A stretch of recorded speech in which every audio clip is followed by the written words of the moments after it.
Adi in my life, dito sa New Zealand for today's video mga guys, no, ay magtatanim na naman ako ng watermelon dito sa aming backyard. So yung inuna ko guys, yung pinulot ko muna ay mga stick para may pang ano ako guys, may pang tusok ako or may pang mark ako kung saan ko itatanim yung aking mga seeds ng watermelon. So ngayon guys, napakaganda kasi yung panahon, walang ulan. So napakatingkad yung araw kaya magtatanim na naman ako dito sa aming backyard ng watermelon guys. So ayan na nga guys, pinalambot ko muna itong ating lupa bago ko itanim yung aking watermelon guys.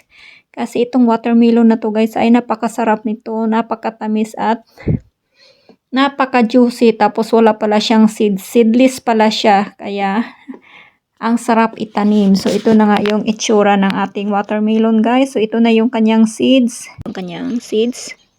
So yan guys. Yung variety pala nito ay sugar baby. Watermelon siya na sweet juicy dessert temptation. Ayan. Ano siya, sweet siya, tapos seedless, konti lang yung seeds, so kanyan yung kanyang seeds.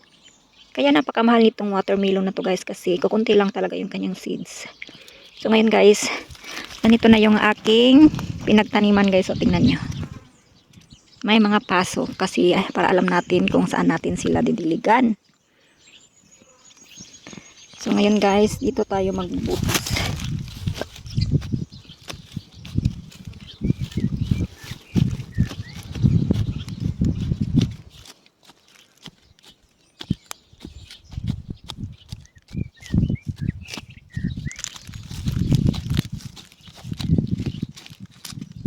Dami niyang mga roots ng mga ano guys, oh, tawag dyan, mga damo.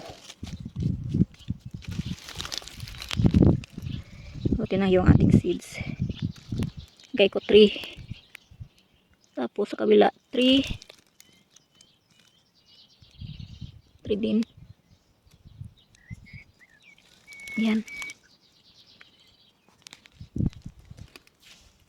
Tapos guys, tabunan na natin. Ayan.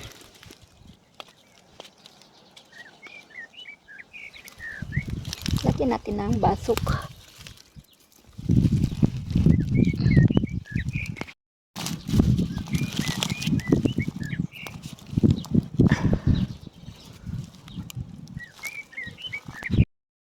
Ayan guys, pagkatapos nating tanim, diligan kagad natin para sisibol na kagad yung ating tanim.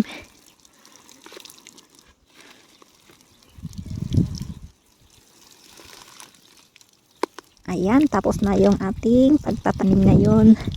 Thank you for watching. I hope you like my video. See you again next time and bye bye.